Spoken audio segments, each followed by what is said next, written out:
Hello everyone.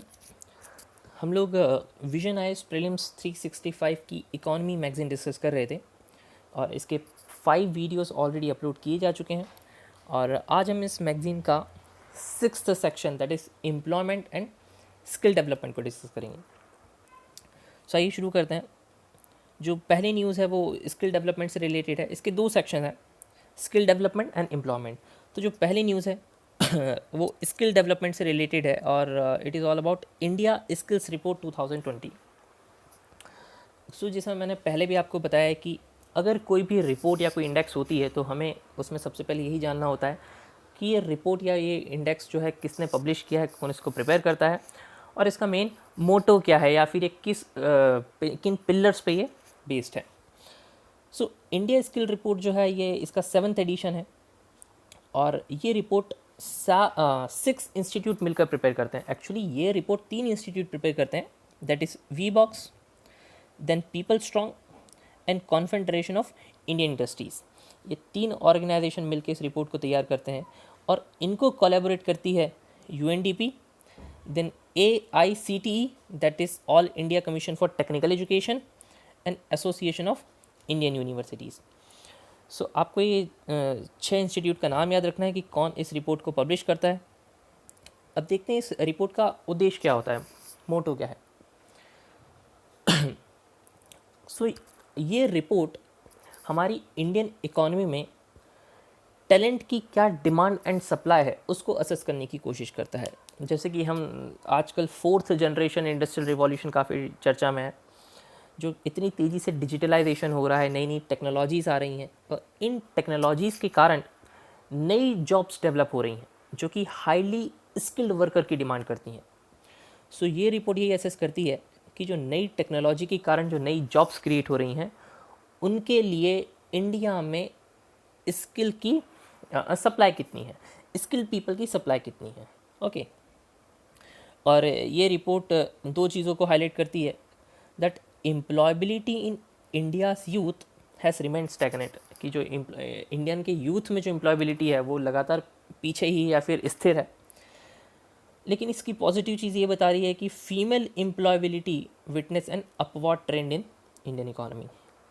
सो आपको और कुछ नहीं जानना है इस रिपोर्ट के बारे में। Now next issue is Indian institute of skills.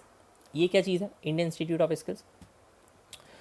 सो हमारी गवर्नमेंट IIT और IIM की तर्ज पर ही इन इंस्टीट्यूट को डेवलप कर रही है, that is Indian institute of skills. तो 3 इस टाइप के इंस्टीट्यूट बनने वाले हैं। तो पहला जो है बॉम्बे में शुरू कर दिया गया है और इसके अलावा 2 और प्रपोज्ड हैं। एक बॉम्बे में शुरू कर दिया गया है मुंबई में और दूसरे जो हैं अहमदाबाद और कानपुर में ऑलरेडी प्रपोज्ड हैं। ये इंस्टीट्यूट करेंगे क्या? जो आजकल स्किल की काफ़ी सारी डिमांड है मार्केट में उसको फुलफ़िल करने की कोशिश करेंगे, लोगों को ट्रेनिंग देंगे, हाई टेक्नोलॉजीज़ में ट्रेन करेंगे, स्किल्स प्रोवाइड करेंगे। और आपको जानना ये है कि ये PPP मॉडल पर बेस्ड है, that is private public partnership model पर बेस्ड है। और जो प्राइवेट कंपनी जो इसमें कोलैबोरेशन देने वाली है वो है Tata education development trust, Tata education development trust. तो ये जो इंस्टीट्यूट हैं ये IIT और IIM की तर्ज पर बनाए जा रहे हैं, इंडियन इंस्टीट्यूट ऑफ स्किल्स। काम इनका यही है to provide courses in emerging and high demand areas such as deep technology, aerospace, automation, AI and many more things.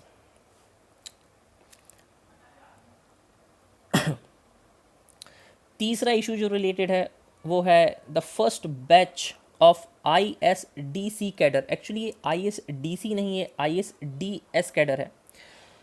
So recently central government ने एक नई सेंट्रल सर्विस नोटिफाई की, that is ISDS। It mean Indian skills development services. Okay so ये जो है group A की service है, central service है एंड ग्रुप A सर्विसेज हैं और इनके जो रिक्रूटमेंट्स हैं वो इंडियन इंजीनियरिंग सर्विसेज के थ्रू किए जाएंगे जो एग्ज़ाम UPSC कंडक्ट करवाता है। तो आपको इसमें जानना ये एक नया कैडर है और रिसेंटली न्यूज़ में इसलिए था क्योंकि इसकी रिसेंटली अभी ट्रेनिंग वगैरह शुरू की गई है मैसूर में।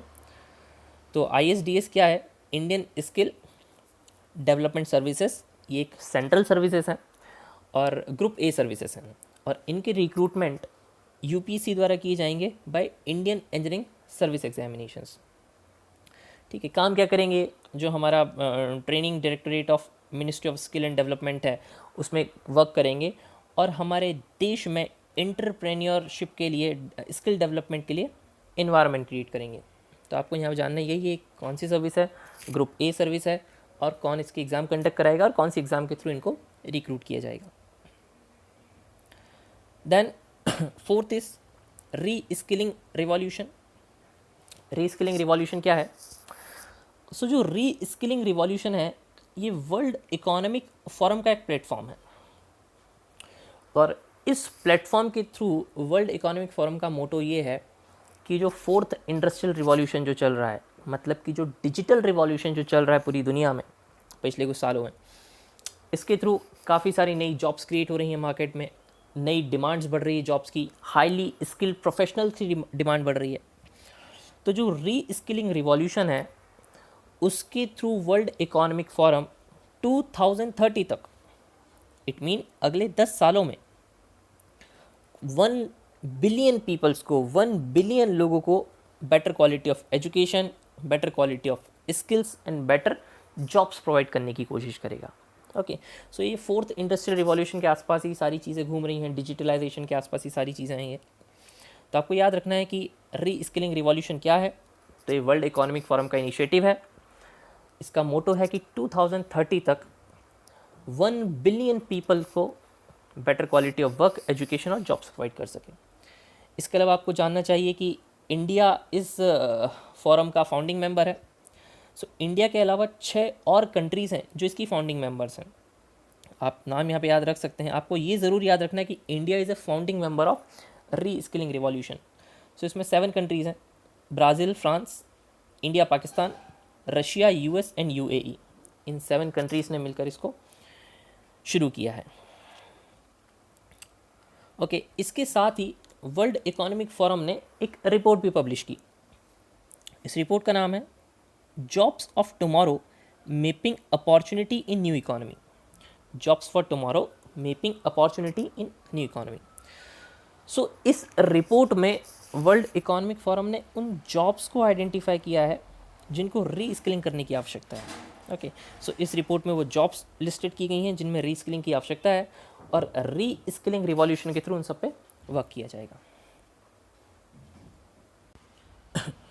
नाउ नेक्स्ट इज युवा यूथ स्किलिंग इनिशिएटिव। ये क्या चीज़ है? तो ये कुछ नहीं है, यूनिसेफ जो है, यूनाइटेड नेशन का एक ऑर्गेनाइजेशन है यूनिसेफ। यूनिसेफ ने एक प्रोग्राम लॉन्च किया, जनरेशन अनलिमिटेड। Generation unlimited. सो जनरेशन अनलिमिटेड क्या है? It is an initiative by UNICEF and it is a global multi sector alliance.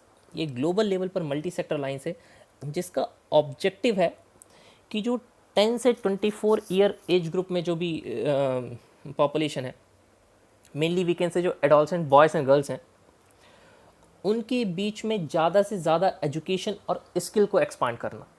Okay, सो आपसे पूछा जा सकता है कि जनरेशन अनलिमिटेड क्या है? सो जनरेशन अनलिमिटेड यूनिसेफ का एक प्रोग्राम है जिसमें UNICEF mainly adolescent age group के स्टूडेंट्स को, गर्ल्स एंड बॉयज़ को टारगेट कर रहा है, और उसमें जो न्यू इकोनॉमी है, जो फोर्थ जनरेशन के हिसाब से जो नई स्किल्स और एजुकेशन की डिमांड है, उसको फुलफ़िल करने की कोशिश करेगा। सो ये प्रोग्राम जब इंडिया में लॉन्च किया गया, उसे नाम दिया गया युवा। सो ये जनरेशन अनलिमिटेड पार्टनरशिप का ही एक प्रोग्राम है जो इंडिया में लॉन्च किया गया, और इंडिया में इसे नाम दिया गया युवा। ओके, तो वही एक मल्टी सेक्टरल इनिशिएटिव है। इसमें बहुत सारे अलग अलग की स्टेक होल्डर्स को एक साथ लेके आया जाएगा, जैसे सेंटर, स्टेट गवर्नमेंट और यूनिसेफ, ये सब मिलकर काम करेंगी, और इनका मेन जो टारगेट एज ग्रुप है वो है एडोलसेंट गर्ल्स एंड बॉयज़। फिर कुछ एडिशनल इन्फॉर्मेशन दे रखी है। इंडिया स्किल्स 2020, तो यहाँ कंफ्यूज नहीं होना है, ये इंडिया स्किल्स 2020 एक ministry of skill development and entrepreneurship का प्रोग्राम है। ये एक फेयर टाइप का होता है जहाँ पे देश के अलग अलग जगह से यंगस्टर्स और जितने भी रीजनल लेवल पे और जो नेशनल लेवल पे लोग हैं उनको प्लेटफॉर्म प्रोवाइड किया जाता है कि वो अपनी स्किल्स को रिप्रेजेंट करें। ये है इंडिया स्किल्स 2020। और इसके पहले जो हमने डिस्कस किया वो था इंडिया स्किल्स रिपोर्ट 2020, तो दोनों में कन्फ्यूजन नहीं होना है। देन दूसरी चीज़ दे रखी RPL सर्टिफिकेट्स टू 500 कैंडिडेट्स। तो RPL क्या है? सो गवर्नमेंट ने एक प्रोग्राम लॉन्च किया था, प्रधानमंत्री कौशल विकास योजना। और जो RPL सर्टिफिकेशन प्रोग्राम है ये प्रधानमंत्री कौशल विकास योजना का ही एक पार्ट है। RPL का फुल फॉर्म है रिकॉग्निशन टू प्रायर लर्निंग। सो ये एक सर्टिफिकेशन प्रोग्राम है और ये उन लोगों को सर्टिफाई करने की कोशिश करता है जो ऑलरेडी वर्कफोर्स में हैं, जो ऑलरेडी कोई ना कोई वर्क कर रहे हैं, जो ऑलरेडी कुछ स्किल से रिलेटेड वर्क कर रहे हैं, लेकिन उनके पास कोई डिग्री, डिप्लोमा या फिर किसी भी टाइप का कोई सर्टिफिकेशन नहीं है।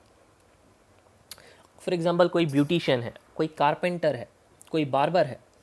सो ये लोग ऑलरेडी कहीं ना कहीं वर्क कर रहे हैं, कोई स्किल्ड वर्क कर रहे हैं, लेकिन इनके पास कोई सर्टिफिकेशन नहीं है। तो RPL सर्टिफिकेशन प्रोग्राम लॉन्च किया गया और इसके तहत इन्हीं सारे लोगों को कुछ 5 से 6 घंटे की कुछ ट्रेनिंग दी जाती है और इसके बाद इनको सर्टिफाई कर दिया जाता है। ओके, सो जो एज ग्रुप है जो इसके बीच में टारगेट की गई है वो 16 टू 35 ईयर्स के लिए है।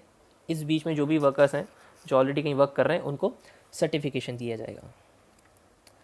Then future skill primes. So ये क्या है? So actually is an upgraded version of future skills. शायद 2008 में एक प्रोग्राम शुरू किया गया था, वो था फ्यूचर स्किल्स। और फ्यूचर स्किल का ऑब्जेक्टिव था कि जो IT वर्कर्स हैं उनको 9 टेक्नोलॉजीज़ में रीस्किल या फिर अपस्किलिंग करना, और उसी का अपग्रेडेड वर्जन है फ्यूचर स्किल्स प्राइम। सो ये किसने लॉन्च किया है पहले आपको जानना चाहिए। तो ministry of IT plus NASSCOM, ministry of IT और नेस्कॉम का एक जॉइंट इनिशिएटिव है और इसका ऑब्जेक्टिव है फ्यूचर स्किल्स प्राइम का कि अगले 3 सालों में 4 लाख प्रोफेशनल्स को 10 डिफरेंट इमर्जिंग टेक्नोलॉजीज़ में ट्रेनिंग प्रोवाइड करना, उनको रीस्किलिंग करना या फिर अपस्किलिंग करना। ओके, सो ये एक डिजिटल प्लेटफॉर्म है prime, that is programme for reskilling upskilling of IT man power, और इसी का अपग्रेडेड वर्जन है future skill prime.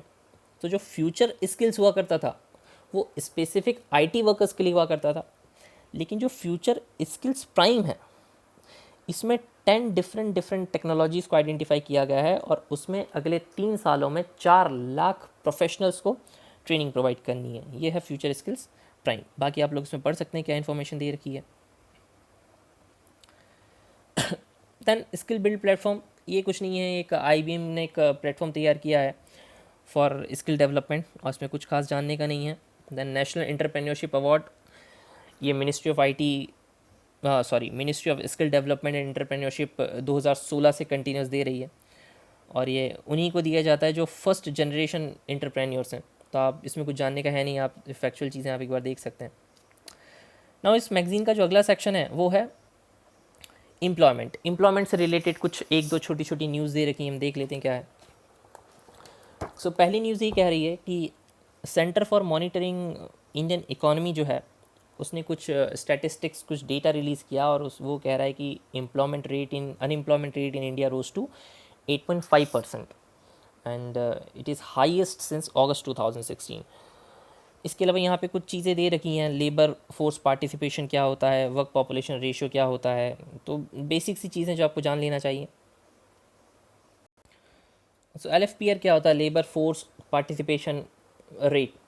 It means the section of working population. Working population means between 16 to 64 years. So section of working population in economy currently employed or seeking unemployment. It is called labor workforce participation. Then worker population ratio क्या होता है कि हमारे देश की जो population है उसमें कितने परसेंटेज लोग एम्प्लॉयड हैं, वो होता है worker population ratio. Then proportional unemployment क्या होता है? इट मीन कि जो हमारी जो जितनी टोटल पॉपुलेशन है उसके कितने परसेंट पीपल अनएम्प्लॉयड हैं। अनएम्प्लॉयमेंट रेट क्या होती है? Unemployment rate is different, it is defined percentage of person unemployment among the person in labour force. तो इन दो चीज़ों में कंफ्यूज नहीं होना है। प्रोपोर्शनल अनएम्प्लॉयड का मतलब होता है कि टोटल पॉपुलेशन में कितनी परसेंटेज पॉपुलेशन अनएम्प्लॉयड है टोटल पॉपुलेशन में। लेकिन अनएम्प्लॉयमेंट रेट होता है कि हमारी जो लेबर फोर्स है, जो 16 टू 64 ईयर एज ग्रुप है, उसमें कितने लोग अनएम्प्लॉयड हैं, उसको कहा जाता है unemployed rate. Unemployment rate means कि जो वर्किंग पॉपुलेशन है उसमें कितने परसेंटेज लोग अनएम्प्लॉयड हैं। और प्रोपोर्शनल अनएम्प्लॉयड मीन्स जो टोटल पॉपुलेशन में कितने लोग अनएम्प्लॉयड हैं। ओके, फिर एक्टिव स्टेटस क्या होता है आप रीड कर सकते हैं, इसमें कुछ जानने का नहीं है। And periodic labour force survey, इसमें भी कुछ जानने का नहीं है, आपको ये जरूर जानना चाहिए कि MoSPI ministry of statistics and programme implementation इसको लॉन्च करती है। फिर इसमें क्या कुछ चीज़ें हैं क्या नहीं है वो बिल्कुल जानने की ज़रूरत नहीं है। देन एक छोटी सी न्यूज़ दे रखी है सेल्फ एम्प्लॉयमेंट से रिलेटेड। तो इसमें सेल्फ एम्प्लॉयमेंट की डेफिनेशन दे रखी कि ILO international labour organisation self employment को कैसे डिफाइन करता है। तो ये बताने की ज़रूरत नहीं है। सेल्फ एम्प्लॉयमेंट मीन्स कोई भी व्यक्ति जो खुद से कुछ काम करता है, या उसके एक या दो कुछ असिस्टेंट या फिर उसके पार्टनर हो सकते हैं। मेनली जो गुड्स एंड सर्विसेज जो भी प्रोवाइड करते हैं उस पर जो भी इनको बेनिफिट होता है, प्रॉफिट होता है, वही इनका रेम्यूनरेशंस होता है। तो ये सेल्फ एम्प्लॉयमेंट होता है। ये न्यूज़ में इसलिए है क्योंकि यहाँ पे कुछ ट्रेंड दे रखा है कि जो पीरियोडिक लेबर फोर्स सर्वे जो रिपोर्ट रिलीज़ करता है, और ये रिपोर्ट तैयार करता है ministry of MoSPI ministry of statistics and programme implementation. ये कह रहा है कि रूरल इकॉनमी में, रूरल पॉपुलेशन में मेल और फीमेल दोनों का self employment rate continuously grow कर रहा है। दोनों का एम्प्लॉयमेंट रेट कंटिन्यूसली ग्रो कर रहा है। वहीं urban male as well as female, इन दोनों में self employment rate continuously decrease हो रहा है। तो यहाँ पे कुछ ट्रेंड आपको पता होना चाहिए कि रूरल इकॉनमी में सेल्फ एम्प्लॉयमेंट बढ़ रहा है and at the same time urban economy में सेल्फ एम्प्लॉयमेंट घट रहा है। क्या कारण हो सकते हैं कि गवर्नमेंट काफ़ी सारे इनिशिएटिव ले रही है रूरल इकॉनमी को बूस्ट अप करने के लिए। तो वहाँ पे बहुत सारी एग्रीकल्चर प्लस अलाइड एक्टिविटीज़ बढ़ रही हैं, तो वहाँ पे सेल्फ एम्प्लॉयमेंट बढ़ रहा है। वहीं अर्बन इकॉनमी में फोर्थ इंडस्ट्रियल रिवॉल्यूशन है, टेक्नोलॉजीज़ काफ़ी सारी आ रही हैं और इन टेक्नोलॉजीज़ ने काफ़ी सारे प्लेटफॉर्म क्रिएट किए हैं और ये प्लेटफॉर्म काफ़ी सारे लोगों को रोज़गार देते हैं। तो अगर एक व्यक्ति कुछ सेल्फ एम्प्लॉयमेंट कुछ शुरुआत करता है, एक एंटरप्रेन्योरशिप शुरू करता है, तो वो काफ़ी सारे लोगों को रोज़गार देता है। For example Zomato, Swiggy etcetera etcetera. तो आपको ट्रेंड पता होना चाहिए कि रूरल इकॉनमी में जो है सेल्फ एम्प्लॉयमेंट कुछ परसेंटेज कंटिन्यूसली बढ़ रहा है पिछले 8 से 10 सालों में, लेकिन अर्बन इकॉनमी में कम होते जा रहा है। फिर अगला टॉपिक है नेशनल स्टार्टअप एडवाइजरी काउंसिल। तो ये कुछ नहीं है, आपको बस इसकी कंपोजिशन याद रखनी है। इसके नाम से ही पता चलता है that national startup advisory council startups के लिए कुछ एडवाइस और रिकमेंडेशन देने का काम करेगी। आपको जानना है कि कंपोजिशन जो minister of commerce and industries के चेयरपर्सन होंगे। इसके अलावा इसमें कुछ एक्स ऑफिशियो मेंबर होंगे जो कि जॉइंट सेक्रेटरी पोस्ट के जो ऑफिसर होंगे उनसे ऊपर होंगे या जॉइंट सेक्रेटरी हो सकते हैं। इसके अलावा कुछ नॉमिनेटेड मेंबर्स होंगे जो सेंट्रल गवर्नमेंट 2 साल के लिए अपॉइंट करेगी, और इस काउंसिल के जो हेड होंगे, जो उनके कन्वेयर होंगे, जो इनके संरक्षण होंगे, वो होंगे joint secretary of department of promotion of industries and internal trade. So factual question है, आपको सिर्फ इसकी कॉम्पोजिशन याद रख सकते हैं और कुछ खास है नहीं इसमें। So this is all about 6th section of the economy magazine of current vision IAS, that is about employment and skill development. इसके अगले सेशन में हम लोग आगे के सेक्शंस को कवर करेंगे। So thank you very much.